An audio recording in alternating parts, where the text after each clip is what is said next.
یہ چھوٹا سا واقعہ صرف 14 اگست پر نعرے لگا کر خود کو زندہ ثابت کرنے والی قوم کا نہیں، بلکہ حقیقت میں ایک زندہ پائندہ قوم کا ہے۔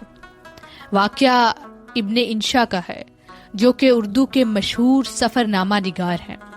واقعہ کچھ یوں ہے کہ ابن انشا اپنے ایک استاد سے ملنے ٹوکیو یونیورسٹی گئے۔ اپنے استاد سے ملے اور باتیں کرتے کرتے یونیورسٹی کے صحن میں آ گئے۔ اچانک ابن انشا نے محسوس کیا کہ ٹوکیو یونیورسٹی کے طلبہ ان کے پیچھے سے اچھل اچھل کر گزر رہے ہیں۔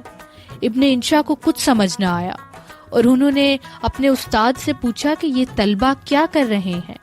تو اس پر ان کے استاد نے جواب دیا کہ دھوپ کی وجہ سے ہمارا سایہ پیچھے کی طرف جا رہا ہے، اور طلبہ اس وجہ سے اچھل اچھل کر جا رہے ہیں تاکہ ان کے پاؤں ہماری پرچھائی پر نہ پڑ جائیں۔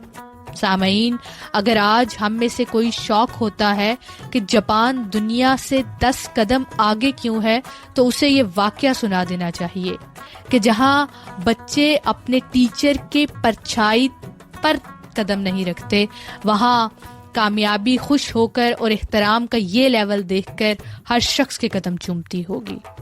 The influence of good teacher can never be erased.